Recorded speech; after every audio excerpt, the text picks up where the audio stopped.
এমন সময় তিনি লক্ষ্য করলেন বাঁদরটার দৃষ্টি একদম স্থির এক জায়গায় নিবদ্ধ। তিনি বুঝে গেলেন যে বাঘ আর তিনি এখন একই সরল রেখায় আছেন এবং দুজনেই খুব কাছাকাছি। অন্ধ্রপ্রদেশের চিত্তুর জেলার উত্তরে আছে গুডাপ্পা জেলা। এই উপত্যকাটির মধ্যে দিয়ে বয়ে গেছে কল্যাণী নদী। এই নদীটি শেষ হয়েছে নাগাপাতলা নামে একটি গ্রামে গিয়ে। এইখানে একটা বড় হ্রদ আছে। এই নাগাপাতলা গ্রামের থেকে বেশ কিছুটা দূরে বন বিভাগ থেকে একটি ফরেস্ট বাংলো তৈরি করা হয়। আর এই বাংলোর থেকে 2 মাইল উত্তরে রয়েছে রঙ্গমপেট নামে একটি গ্রাম। এই অঞ্চলটি আবার যে উপত্যকায়, সেটি চামালা নামক একটা উপত্যকা। বিস্তীর্ণ বড় উপত্যকা এবং চারিদিকে শুধু জঙ্গল আর জঙ্গল। বিশ্ববিখ্যাত শিকারী কেনেথ অ্যান্ডারসনের আরও একটি গল্প নিয়ে আমি আজকে হাজির হয়েছি। কেনেথ অ্যান্ডারসন যখন এই অঞ্চলে প্রথম এলেন, তখন সেখানে হলুদ কালো ডোরা ডোরা অনেক সংখ্যক ছোট ছোট হরিণ চড়ে বেড়াতো। চারিদিকে যেন হরিণের মেলা লেগেছিল। আর ছিল অপূর্ব সুন্দর কালো ছোট ছোট ভাল্লুক। এই জঙ্গলে ছিল প্রচুর পরিমাণে ধূসর রঙের বন মুরগি। আর এই সব খাবারের আকর্ষণে এখানে আসতো অনেক অনেক বাঘ এবং চিতাবাঘ। সব কিছুই ঠিকঠাকই চলছিল, কোনো সমস্যা ছিল না। কিন্তু 1936 সালে হঠাৎ করে এই অঞ্চলে উৎপাত শুরু হলো এক মানুষ খেকো বাঘের। আগে কিন্তু এই অঞ্চলে এত বাঘ থাকা সত্ত্বেও মানুষ খেকো বাঘের কোনো উৎপাতের কথা কেউ কখনো শোনেনি। কাছাকাছি এমনকি বেশ দূরবর্তী কোনো গ্রাম বা কোনো উপত্যকা অঞ্চলেও মানুষ খেকো বাঘের উৎপাতের কথা শোনা যায়নি। তাই এই বাঘটা যে কোথা থেকে এলো তার খবর কেউ দিতে পারল না। আর কখন, কোথায়, আচমকা এই বাঘ আক্রমণ শানাতো সে সম্বন্ধে লোকে বিভ্রান্ত হয়েছিল, লোকে দিশেহারা হয়েছিল, কেউ বুঝতেই পারত না। এই বাঘটির প্রথম শিকার হলো এক কাঠুল। সে কুন্দলপেট্টা অঞ্চলের জঙ্গলে কাঠ কাটছে। সে তো জানে না যে এখানে মানুষ খেকো বাঘের উৎপাত হয়েছে। সে আরও 5টা দিনের মতনই নিশ্চিন্তে গাছের ডালে কোপ মারছে, গাছ কাটছে, আঁটি বাঁধছে। হঠাৎ পেছনে অত্যন্ত হালকা একটা সস্বর আওয়াজ। সে কিছু বুঝে উঠে পেছন ফেরবার আগেই এক বিশাল বাঘ তার উপর ঝাঁপিয়ে পড়ে তাকে মেরে সেখান থেকে টেনে নিয়ে চলে। এই ঘটনা তখন সেখানকার লোকের মনে ভয়ের সৃষ্টি করলো। তারা ভেবে পেল না এরপর কি হবে। ঠিক এর 3 দিন পর এক পথচারী রাস্তা দিয়ে হেঁটে যাচ্ছিল। ওই নাগাপাতলা গ্রাম থেকে সে আরও উত্তর দিকে যাচ্ছিল। সে এতটা কিছু জানে না, নিশ্চিন্ত মনে যাচ্ছে। নাগাপাতলা বন বাংলোর থেকে কিছুটা এগিয়ে গেছে, 4 নম্বর গেটের কাছে পৌঁছে গেছে। এমন সময় পেছন থেকে তার ঘাড়ে ঝাঁপিয়ে পড়ল সেই মূর্তিমান বিভীষিকা। মুহূর্তের মধ্যে লোকটিকে চিৎকার করারও সুযোগ না দিয়ে তাকে হত্যা করে সেখান থেকে নিয়ে চলে গেল এই বাঘ। এইভাবে পরবর্তী 6 মাসের মধ্যে বাঘটা প্রায় 11 থেকে 12 জন মানুষকে হত্যা করে এবং এদের বেশিরভাগকেই সম্পূর্ণ খেয়ে ফেলেছে, নয়তো আবার কিছু কিছু মানুষকে অর্ধেক খেয়েছে। অর্থাৎ বাঘটা পুরো দস্তুর নরখাদক। এরপরের একটা ঘটনা তোমাদের বলি। তারাপীঠ বন বিভাগের একজন কর্মচারী গরুর গাড়ি করে বন পরিদর্শনের উদ্দেশ্যে নাগাপাতলা বন বাংলোর দিকে যাচ্ছে। তখন বিকেল 5টা কি 5:30। গরুর গাড়ি চলছে, তিনি গাড়ির ভেতর বসে আছেন। আর 5টা দিনের মধ্যে হঠাৎ সামনের রাস্তায় একটা বিশাল বাঘ। ওই বাঘ দেখে গরুর গাড়ির গাড়োয়ান তাড়াতাড়ি করে গাড়ি থামিয়ে। ওই বন বিভাগের কর্মচারী আর একজন পাহারাদার আর কি ফরেস্ট গার্ড, তারা গাড়ির ভেতরে ছিলেন। তারা বাঘটাকে কিন্তু লক্ষ্য করেননি। গাড়োয়ানের তো ভয়ে তখন অবস্থা বুঝতেই পারছো। তাড়াতাড়ি করে গাড়োয়ান গাড়ির ভেতরে দুজনকে ডাকলো বাঘটাকে দেখানোর জন্য। তারা গাড়ির ভেতর থেকে মুখ বার করে বাঘটাকে দেখলো। সঙ্গে সঙ্গে 3 জনে মিলে প্রচন্ড চিৎকার চেঁচামেচি শুরু করলো বাঘটাকে তাড়ানোর জন্য। হাতের কাছে যা ছিল তাই পেটাচ্ছে বাঘটাকে তাড়ানোর জন্য, সমস্ত চিৎকার করলো। এত চিৎকার চেঁচামেচি শুনে বাঘটা পাশের একটা খোলা জায়গায় গিয়ে দাঁড়ালো। বনরক্ষী সাথে আছে, কাজেই কারোর অতটা তখন ভয় লাগেনি। তখন বনরক্ষী সেই পাহারাদার নিজের কর্তব্য পালনের জন্য, বাঘটা তো ফাঁকা জায়গায় দাঁড়িয়ে আছে, তাকে তাড়ানোর জন্য সে গাড়ির থেকে নেমে বাঘটাকে চিৎকার চেঁচামেচি করে হাত পা নেড়ে তাড়ানোর চেষ্টা করে। কিন্তু বাঘটা পালায় না, উল্টো ফল হয় এতে। বাঘটা এক লাফে ওই বনকর্মীর ওপর ঝাঁপিয়ে পড়ে তাকে মেরে মুখে করে নিয়ে 3 লাফে সেখান থেকে অদৃশ্য হয়ে যায়। পুরো ঘটনাটা এত আচমকা এবং এত তাড়াতাড়ি হয়ে গেল যে ওই বন বিভাগের যে কর্মচারী ভদ্রলোক, তিনি কিচ্ছু করতে পারলেন না। অবশ্য করতে পারতেনই বা কি, তার কাছে তো কোনো হাতিয়ার ছিল না, কোনো অস্ত্র ছিল না, কাজে তিনি নিরুপায়। সঙ্গে সঙ্গে গাড়োয়ান দ্রুত গাড়ি ছুটিয়ে নাকাপাতলা বন বাংলোর দিকে চলে গেল। সেদিনকে সন্ধ্যা হয়ে গেছে, অন্ধকার নেমে গেছে, তাই জন্য আর ওই বনরক্ষীকে খোঁজার চেষ্টা কেউ করেনি। পরের দিন সকালবেলা অনেক লোকজন নিয়ে এসে, অস্ত্রশস্ত্র নিয়ে এসে তাকে খোঁজার কাজ শুরু হলো। এবং যে জায়গায় বনরক্ষীকে তুলে নিয়ে গেছে বাঘটা, যে জায়গা থেকে, সেখান থেকে মাত্র 30 গজ দূরে লোকটিকে পাওয়া যায় একটা খাদের মধ্যে। লোকটিকে পাওয়া যায় বলতে তার মাথা এবং হাত পা এইটুকুই যা পড়েছিল। কারণ বাঘ কারণ মাথা খায় না, এটা তোমরা জেনে রাখো যে বাঘ কখনো কোনো শিকার করা মানুষের মাথা খায় না। সুন্দর করে গলার থেকে করাতের মতন কেটে বাদ দিয়ে দেয়, এক অভিনব কৌশল তাদের, কিন্তু স্পর্শও করে না। আর খুব অসুবিধায় না পড়লে সহজে হাত পা খায় না। যাই হোক, শরীরের বাকি অংশটা খেয়ে নিয়েছে, সেই অবস্থায় তাকে পাওয়া গেল। এর সঙ্গে আর দুটো জিনিস পাওয়া গেছিল।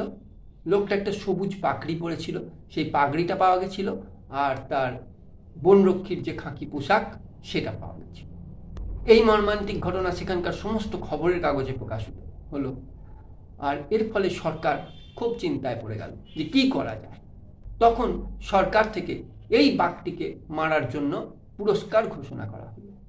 এই পুরস্কারের কথা শুনে এবং সরকারের নির্দেশের কথা শুনে বেশ কয়েকজন শিকারী কিন্তু চলে এলো ওই চামেলা উপত্যকায় বাঘটিকে শিকার করার জন্য। কিন্তু আশ্চর্যের বিষয়, বাঘটা যেন কোনো এক অদ্ভুত দৈব বলে বুঝতে পেরে গেছিল যে তাকে হত্যা করার জন্য হত্যাকারী এসে গেছে। এক আশ্চর্য ঘটনা, এরপর থেকে বাঘটার আর টিকিও দেখা গেল না। কোথাও বেশ কিছুদিন বাঘটাকে দেখা গেল না। তাই সেখানকার লোকেরা ভাবলো যে বাঘটা হয়তো আরো উত্তরে কুডাপ্পা বা বাগড়াপেট বা তিরুপতির গভীর জঙ্গলের দিকে চলে গেছে। তবুও সতর্কতায় কিন্তু কেউ ঢিলেমি দিল না, সবাই সতর্ক হয়েই থাকলো। মামান্দুর নামে একটা রেল স্টেশন আছে, সেটা চামালা উপত্যকার থেকে 18 মাইল দূরে অবস্থিত। এই স্টেশনটি চারিদিকে পাহাড় এবং ঘন জঙ্গলে ঢাকা। স্টেশন থেকে দাঁড়িয়ে যেদিকেই চোখ যায় শুধু পাহাড় আর গভীর জঙ্গল, এর মাঝে খুব সুন্দর মনোরম প্রাকৃতিক পরিবেশের স্টেশনটা। স্টেশনে একজন পাহারাদার আছে, সে রেল লাইনের ধারে ধারে পাহারা দেয়।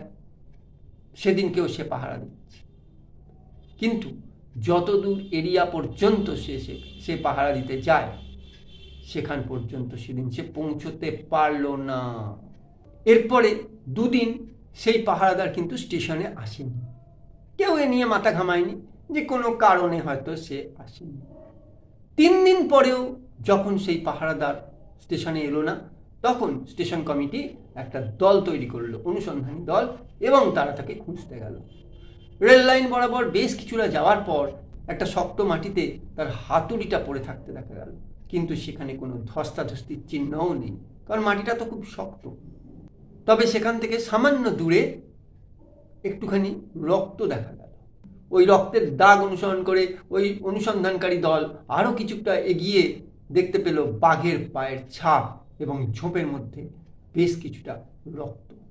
তখন সবাই বুঝতে পারল যে এই লোকটিকে বাঘেই টেনে নিয়ে গেছে। এরপর 7 দিনের মধ্যে আরও 2টি মানুষের মৃত্যুর খবর পাওয়া গেল।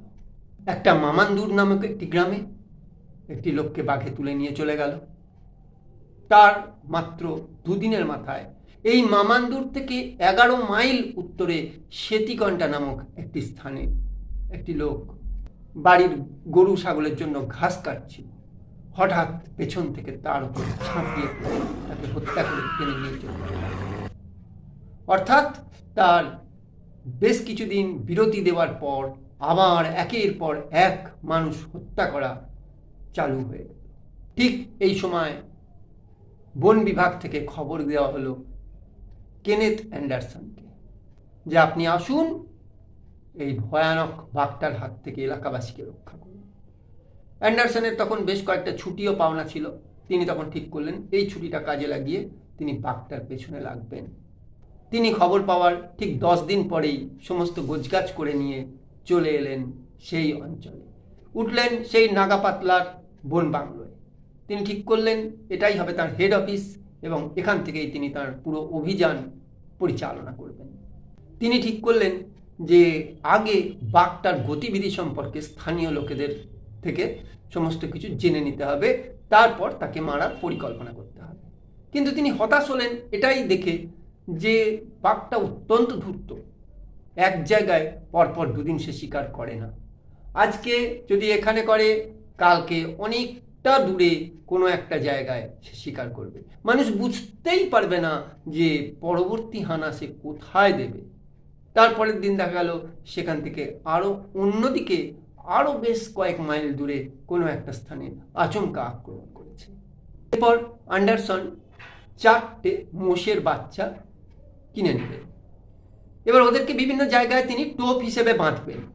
একটি মোষের বাচ্চাকে বাঁধলেন আম্বাল মেরুতে, আরেকটিকে বাঁধলেন গুন্ডালপেট্টায়, আরেকটিকে বাঁধলেন নাগাপাতলা বন বিভাগ থেকে একটু দূরে 4 নম্বর মাইলস্টোনের কাছে, যেখানে সে দ্বিতীয় লোকটিকে হত্যা করেছিল সেইখানে।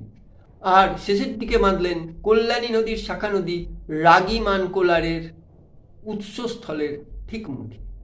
পরের দিন তিনি পরীক্ষা করতে গিয়ে দেখলেন অন্য 3টে মোষ ঠিকঠাকই আছে, কিন্তু 4 নম্বর মাইলস্টোনের কাছের মোষটা মারা পড়েছে, সেটা সেখানে নেই। তিনি ভালো করে বাঘের পায়ের ছাপ পরীক্ষা করে দেখলেন এটা সেই নরখাদক বাঘটি নয়, এটা একটা পুরুষ চিতাবাঘ, বড় সাইজের পুরুষ চিতাবাঘের কাজ। তিনি একবার ভাবলেন যে বাঘটাকে মারবেন না, এটা তো মানুষকে কোনো নয়, বেকার মেরে কি হবে। তারপরে ভাবলেন যে এক একটা টোপের তো অনেক দাম, তিনি বারবার এই টোপ সংগ্রহ করে উঠতে পারবেন না। তখন তিনি ঠিক করলেন এই চিতাবাঘটিকেও তিনি নিকেশ করে দেবেন তার নিজের স্বার্থে।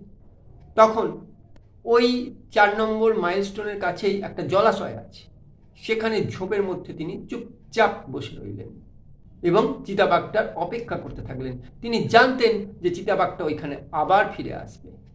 আর ঠিক তাই হলো। তিনি ঝোপের মধ্যে বসে আছেন, হঠাৎ দেখেন সেই চিতাবাঘটা সেখানে হাজির। তিনি কাল বিলম্ব না করে মুহূর্তের মধ্যে তার রাইফেল থেকে গুলি করলেন চিতাবাঘটার মধ্যে। সঙ্গে সঙ্গে চিতাবাঘটা একটা তীব্র গর্জন করে সেখানেই লুটিয়ে পড়ল। এরপর তিনি আরেকটা টোপ কিনে ওই 4 নম্বর মাইলস্টোনের ওখানেই বেঁধে দিলেন। এর প্রায় 8-9 দিন পর, 1 সপ্তাহের ওপর হয়ে গেছে, তিনি একদিন তার একটা স্টুডিবেকার গাড়ি ছিল, আগেকার দিনে গাড়ি তো, এখনকার মতন এই সমস্ত মারুতি হুন্ডাই এইসব তো নেই, ছিল না। তখন স্টুডিবেকার নামক এক কোম্পানির গাড়ি ছিল, সেটা করে তিনি পলিবনের দিকে যাচ্ছিলেন। এমন সময় 6 নম্বর মাইলস্টোনের কাছে তার নজরে পড়ল একটা বাঘের পায়ের ছাপ। তবে ভালো করে পরীক্ষা করে তিনি বুঝলেন যে এটা সেই মানুষকে থাবা নয়, এটা এমনি সাধারণ কোনো বাঘের পদচিহ্ন। তিনি তখন উত্তর পূর্ব দিকে এগিয়ে গেলেন। এবার তিনি গেলেন ওই বাকি টোপগুলো, মোষের টোপগুলোকে দেখতে। গিয়ে দেখলেন ও বাবা, সেগুলো যেমনকার তেমনই রয়েছে, ঘাস চিবোচ্ছে, বহাল তবিয়তে আছে, অর্থাৎ বাঘ তাদেরকে মারেনি, বাঘ আসেইনি সেখানে। এরপর তিনি দুপুরে খাওয়া দাওয়ার পর আবার বেরোলেন, ওই বাঘের পায়ের ছাপ লক্ষ্য করে করে যেতে লাগলেন। কিছু দূর যাওয়ার পর কল্যাণী নদীর কাছাকাছি যাওয়ার সময় তিনি দেখলেন যে দুধারের ঘন ঝোপঝাড়ে বাঘের পায়ের ছাপ আর খুঁজে পাওয়া যাচ্ছে না। এরপর তখন বিকেল হয়, তিনি বেশ কিছুটা এগিয়ে গেছেন, দেখছেন একটা দূরে কালো মতো কি, তারপর দেখলেন সেটা একটা লোমস ভাল্লুক। ভাল্লুকরা সাধারণত সন্ধে না হলে বেরোয় না, এ ভাল্লুক বেটা দিনের বেলায় বেরিয়ে আছে। তিনি দেখছেন যে ভাল্লুকটা অনেকক্ষণ থেকে দাঁড়িয়ে আছে একটা জায়গায়। ব্যাপারটা কি, তিনি একটু এগিয়ে দেখলেন যে একটা উই ঢিপি আছে বড়, এবং ভাল্লুকটা দাঁড়িয়ে দাঁড়িয়ে উই ঢিপির ভেতর মুখ ভরে আরাম করে উই পোকা খাচ্ছে। সে উইপোকা খেতে এত ব্যস্ত যে অ্যান্ডারসন তার পেছনে কাছাকাছি চলে এসেছেন সে বুঝতেই পারেনি। অ্যান্ডারসন ভাবলেন আরেকটু এগিয়ে যায়। তারপরে দেখলেন কি যে না, এতে উল্টো ফল হতে পারে, আচমকা তাকে দেখে ভাল্লুকটা আক্রমণ করতে পারে। তখন তিনি বেশ কিছুটা পিছিয়ে এসে একটু কাশলেন। কাশির শব্দে ভাল্লুকটার সম্বিত ফিরল। সে তাড়াতাড়ি করে দুপায়ে ভর দিয়ে তাকে দাঁড়িয়ে দেখে আচমকা ছুটে পালিয়ে গেল। এরপর অ্যান্ডারসন আবার টোপগুলোকে দেখতে গিয়ে দেখলেন যে অন্য টোপগুলো ঠিক আছে, কিন্তু আম্বাল মেরুর টোপটা নেই, সেই মোষের টোপটা। একটা বিশাল সাইজের বাঘ তিনি থাবার দাগ থেকে বুঝলেন ওই মোষটাকে মেরে দড়ি ছিঁড়ে টেনে নিয়ে চলে গেছে। তিনি ওই ঘষ্টানোর দাগ অনুসরণ করে তার পিছু নিলেন।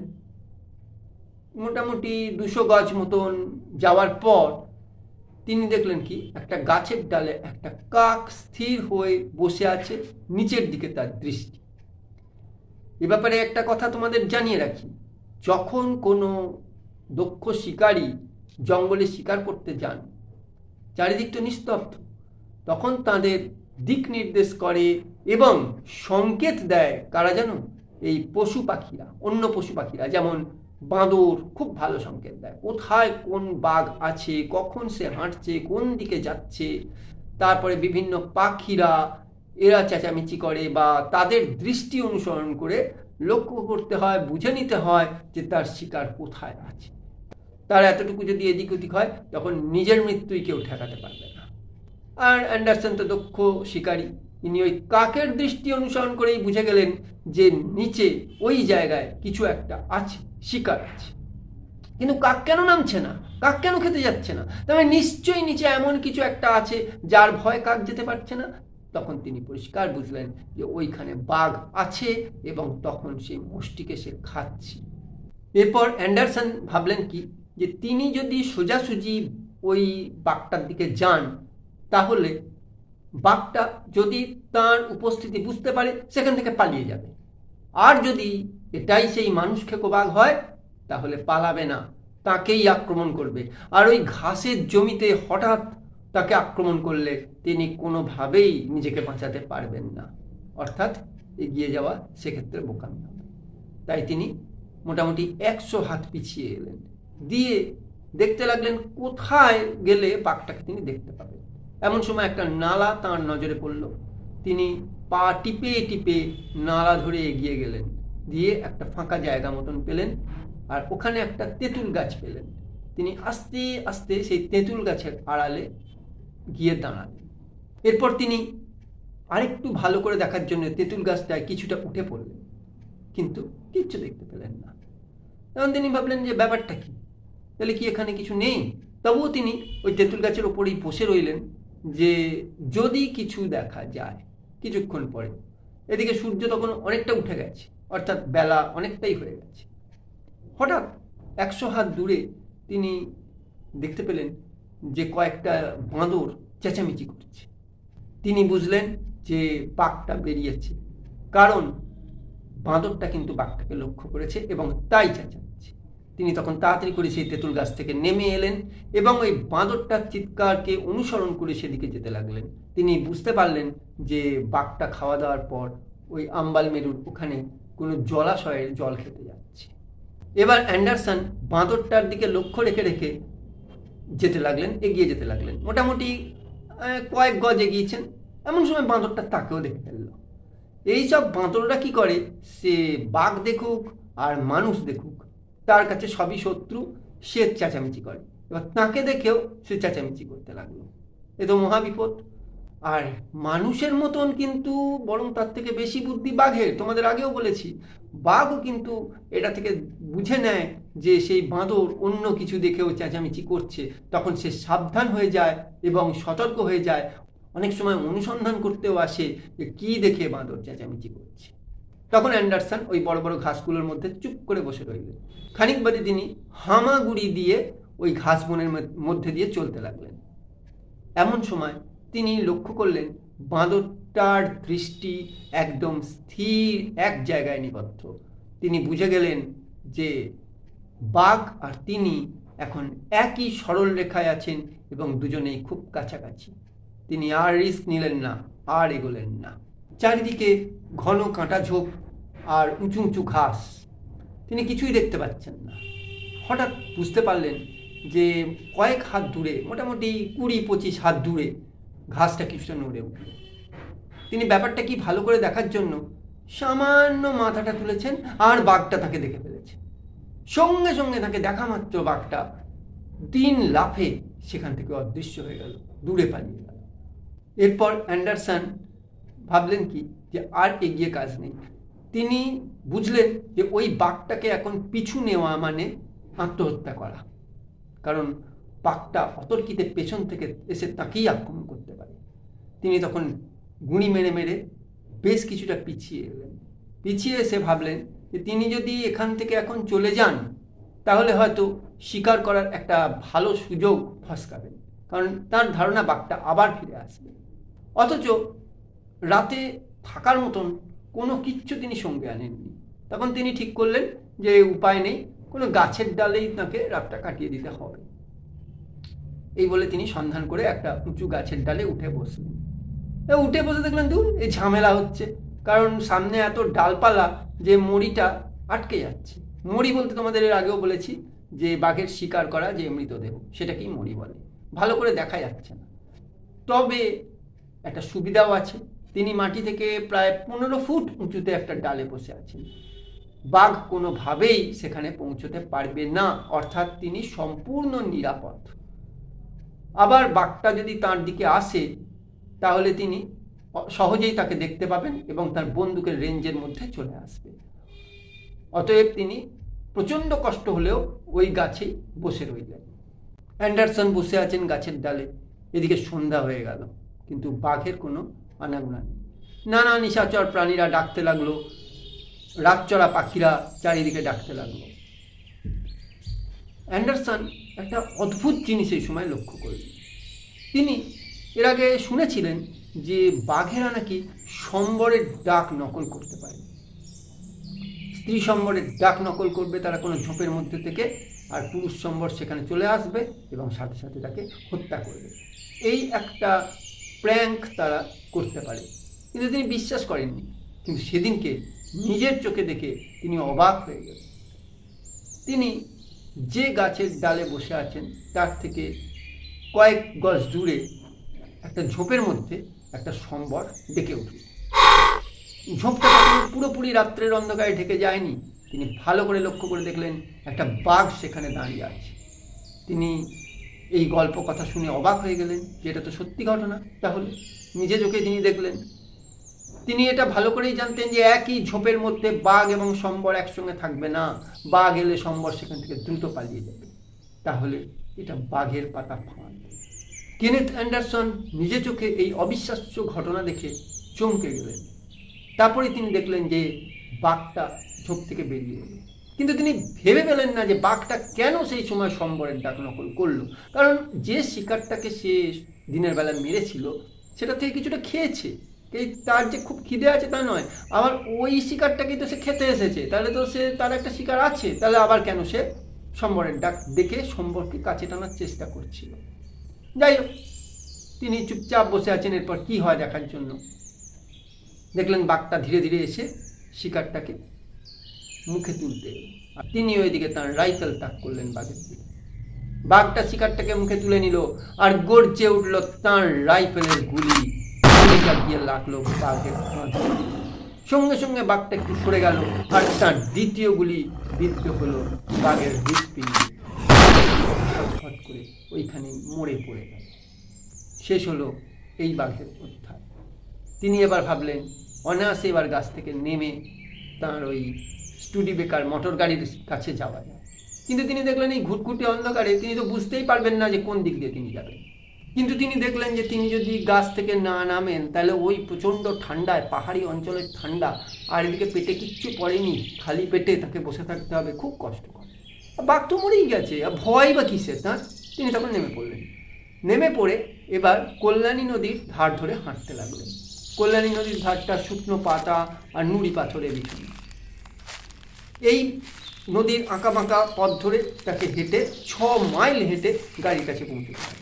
তিনি জঙ্গলের মধ্যে দিয়ে শর্টকাটে যেতে পারেন গাড়ির কাছে, কিন্তু যদি রাস্তা চিনতে না পারেন তাহলে তো সারা রাত জঙ্গলে কাটাতে হবে। ওই জন্য তিনি এই পথটাই বেছে নিলেন।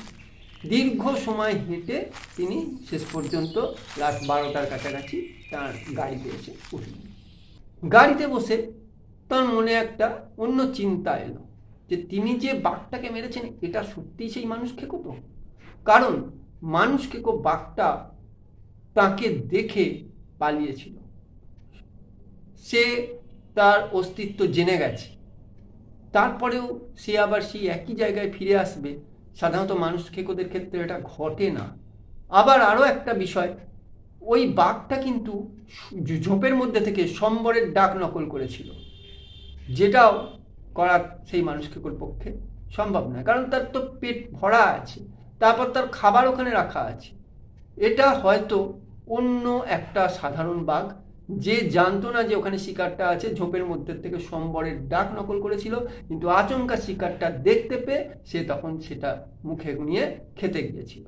কাজেই তার মনে এই সন্দেহটা হলো যে তিনি যাটাকে মেরেছেন সেটা আদৌ মানুষ খেকো নয়। পরের দিন সকালে অনেক লোকজন নিয়ে অ্যান্ডারসন সেই বাঘটির কাছে এলেন। লোকজন তখন আনন্দে নাচছে, মানুষ খেকো মারা গেছে, সে তাদের উল্লাস দেখে কি, কিন্তু তার মনে একটা খটকা আছেই যে এটা নিশ্চয়ই মানুষ খেকোটা নয়, সে হয়তো বহাল তবিয়তে আছে। যাই হোক, সেদিনকে তিনি সেখানকার ফরেস্ট অফিসারকে জানিয়ে এলেন যে যদি এরপর কোথাও কোনো মানুষ মারা যাওয়ার ঘটনা, বাঘের হাতে মানুষ মারা পড়ার ঘটনা ঘটে, তাহলে অবিলম্বে যেন তাকে জানানো হয়। এই বলে তিনি সেদিনকে ট্রেন ধরে ব্যাঙ্গালোর চলে এলেন। এর প্রায় 11 দিন পরে তার কাছে একটা চিঠি এলো যে নাগাপাতলা গ্রামের কাছে একটা মানুষ মারা পড়েছে। একটা মেয়ে জঙ্গলের ধারে ঘাস কাটছিল। এখন তো সবাই জানে যে মানুষ খেকো বাঘ আর নেই, মারা গেছে। কাজেই একদম অসতর্কভাবে, কোনো ভয় টয় নেই, সে ঘাস কাটছে। হঠাৎ পেছন থেকে তার উপর ঝাঁপিয়ে চিঠি পেয়ে সঙ্গে সঙ্গে তার পরের দিন সকালেই তিনি বেরিয়ে পড়লেন ব্যাঙ্গালোর থেকে এবং সন্ধ্যেবেলা এসে পৌঁছলেন নাগাপাতলার সেই বন বাংলোয়। তিনি ঘটনাস্থলে এসে পুরো বিষয়টা জানতে চেষ্টা করলেন। তিনি দেখলেন কি, যে বেশ কিছু কাটা ঘাস তখনও ছিটানো আছে, অর্থাৎ মেয়েটা ঘাসগুলো কাটার পর ঘাসগুলোকে আঁটি বেঁধে তখন নিয়ে যাবে, বাড়িতে ফিরে যাবে, ঠিক সেই সময় বাঘটা তাকে আক্রমণ করেছে। তার উপর আক্রমণ করায় তার থেকে কয়েক হাত দূরে তারই আরেক সঙ্গী আরেকটি মেয়ে ঘাস কাটছিল, সে তাড়াতাড়ি তাকিয়ে দেখে যে একটা বড় বাঘ তার সঙ্গিনীকে মুখে করে নিয়ে দৌড়ে পালিয়ে যাচ্ছে।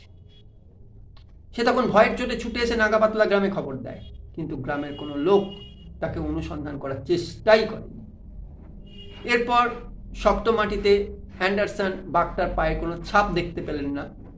তিনি তখন তাকে অনুসরণ করার চেষ্টা করলেন। কিছুটা যাওয়ার পর একটা ঝোপের মধ্যে মেয়েটার শাড়িটা পেলেন, কিন্তু কোনো রক্তের চিহ্ন তিনি পেলেন না। তিনি রক্তের দাগ না পাওয়ার কারণ হিসাবে বুঝলেন বাঘটি মেয়েটির গলার টুটিটাকে চেপে ধরেছিল এবং একটুও তার কামড় আলগা করেনি, ফলে এক ফোঁটা রক্তও পড়েনি। যাই হোক, মেয়েটাকে তিনি পেলেন না। এরপর তিনি ফিরে এলেন, ফিরে এসে আরও 3টে মোষের টোপ নিলেন।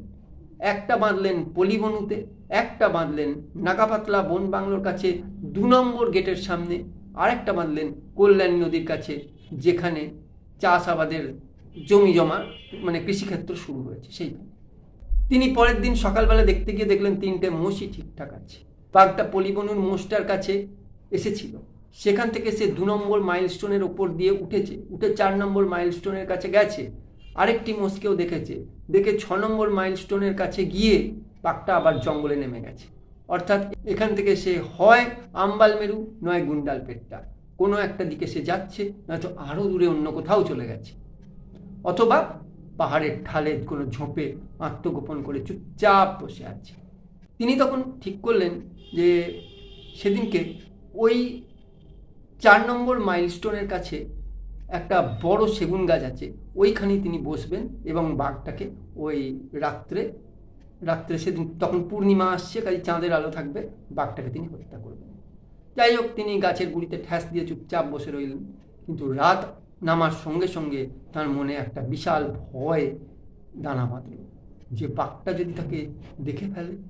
তিনি তো খোলা জায়গায় মাটিতে বসে আছেন গাছের গায়ে ঠ্যাস দিয়ে, কিন্তু তিনি মনে করলেন যে বাঘেদের তো ঘ্রাণ শক্তি নেই, তিনি কোনো নড়াচড়া না করলে বাঘ বুঝতে পারবে না।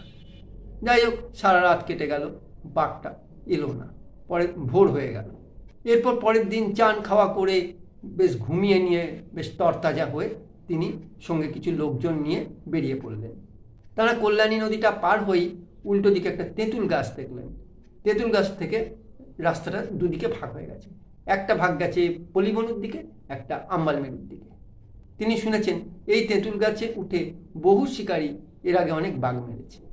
তিনি নিজেও ওর থেকে বেশ কয়েক বছর আগে ওই গাছের ওপর থেকে, ওই তেঁতুল গাছের ওপর থেকে একটা চিতাবাঘকে মেরেছিলেন, যার জন্য তাঁরও একটা মনের মধ্যে একটা আত্মবিশ্বাস ছিল যে হয়তো তিনি ওই গাছ থেকেই পারবেন বাঘ মারতে। তিনি দেখলেন কি অযথা নিচে মাটিতে বসে বাঘ শিকারের ঝুঁকি না নিয়ে ওই তেঁতুল গাছের ওপরেই তিনি যে কদিন থাকবেন ওই তেঁতুল গাছের ওপরেই তিনি বসে বাঘটাকে মারার চেষ্টা করলেন। সঙ্গে সঙ্গে সঙ্গের লোকদের বলে দিলেন যে ওই গাছে একটা নির্দিষ্ট ডাল দেখিয়ে দিলেন মাচা বাঁধতে। তারা উঠে পড়ল মাচা বাঁধতে।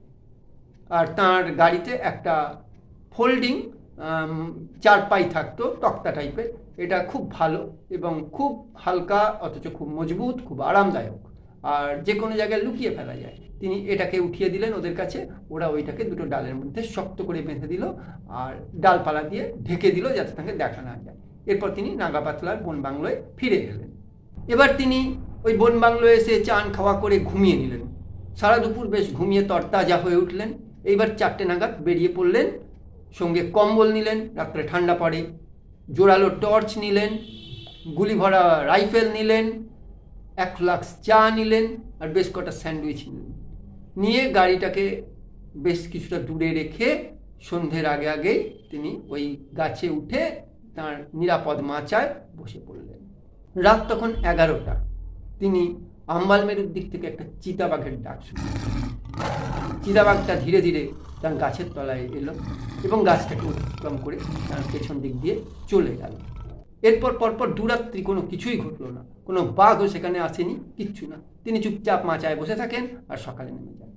তৃতীয় দিনও তিনি নেমে গেছেন, দিয়ে চান খাওয়া করে একটু ঘুমোচ্ছিলেন। হঠাৎ সেদিন সকালে 10টা নাগাদ একটি লোক এসে খবর দিল যে আম্বালমেরুর কাছে একটি রাখাল বনের ধারে গরু চড়াচ্ছিল, তাকে বাঘে মেরেছে। তিনি সঙ্গে সঙ্গে বেশ কিছু লোকজন নিয়ে সেইখানে গেলেন। সে যখন গরুগুলোকে চড়াচ্ছে, কাছাকাছি একটা ঝোপ থেকে বাঘটা লাফ মারে তার, আর তার ঘাড় কামড়ে ধরে হিঁচড়াতে হিঁচড়াতে টেনে নিয়ে যায়। কাছেই ছিল তার ভাই। পুরো ঘটনাটা সে দেখে এবং দৌড়ে গিয়ে গ্রামের লোকেদের খবর দেয়। কেনেথ অ্যান্ডারসন সেই স্থানে গেলেন, গিয়ে দেখলেন যে ছোট ছোট ঘাসগুলো বা ঝোপগুলো তখনও মাটিতে লুটিয়ে আছে। তিনি বুঝতে পারলেন যে বাঘটা কোথায় বসেছিল এবং কোথা থেকে সেই রাখালের ওপর লাফ দিয়েছে। সেখানে কিন্তু কোনো রক্তের দাগ নেই। কিছুটা যাওয়ার পর এক জায়গায় দেখলেন রক্ত। বুঝলেন যে রাখালটা খুব ছটফট করছিল বলে সেইখানে তাকে রেখে তার ঘাড় ছেড়ে তার গলার টুটিটা কামড়ে ধরে। এইবার টানতে টানতে নিয়ে যায়। তখনই সেইখান থেকে একটা রক্তের ধারা চিহ্ন রাখতে রাখতে যায়, আর রাখাল ছেলেটির পা দুটো ঘষ্টাতে ঘষ্টাতে যায়। সেই দাগ অনুসরণ করে তারা একটা ঘাসের জমিতে পৌঁছলেন এবং সেখানে একটা উঁচু ঢিপির ওপর উঠে জায়গাটাকে দেখতে লাগলেন। তিনি তখন ওখান থেকে বুঝতে পারলেন যে ওইখানেই নদীর উপত্যকা, অর্থাৎ বাঘটা হয়তো নদীর ধারেই কোথাও তার শিকার খাচ্ছে। তিনি যদি সোজা নামতে যান, বাঘটা তার উপস্থিতি টের পেয়ে সাবধান হয়ে যাবে। তিনি তখন ওখান থেকে বেশ কিছুটা পিছিয়ে এসে দ্রুত নদীর বালি ধরে চলতে লাগলেন। পা টিপে টিপে বুড়ো আঙুলে ভর করে করে নদীর ধার ধরে চলতে লাগলেন, ঝোপঝাড়গুলোকে এড়িয়ে। নদী কোথাও 10 গজ, কোথাও 30 গজ চওড়া। অ্যান্ডারসন এভাবে একটু করে এগোন আর কান খাড়া করে শোনেন যে কোনো আওয়াজ আসছে কিনা, কিন্তু নিস্তব্ধতা ছাড়া এমন কোনো আওয়াজ আসছে না যেটায় তিনি বুঝতে পারেন যে বাঘ শিকার খাচ্ছে। এরপর তিনি এগোতে এগোতে এক জায়গায় দেখলেন নদীর ধারে পথটা বাঁ দিকে বেঁকে গেছে।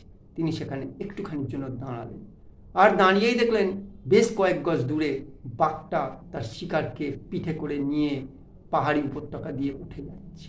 অর্থাৎ তিনি বুঝলেন বাঘটা কোনোভাবে টের পেয়ে গেছে যে তার পিছু কেউ নিয়েছে। সে তাই শিকারকে আর না খেয়ে নিরাপদ দূরত্বে সরে যাওয়ার চেষ্টা করছে। ঠিক এমন সময় বাঘটাও তাকে দেখে ফেলল। দুজনেই দুজনের দিকে কিছুক্ষণের জন্য স্থির চোখে তাকিয়ে থাকলো। বাঘটা কি করলো, মুহূর্তের মধ্যে তার শিকারকে পায়ের নিচে রেখে দিল, রেখে দিয়ে গুঁড়ি মেরে বসে ল্যাজ ঝটকাতে লাগলো, অর্থাৎ কেনেথ অ্যান্ডারসনের ওপর ঝাঁপিয়ে পড়বে।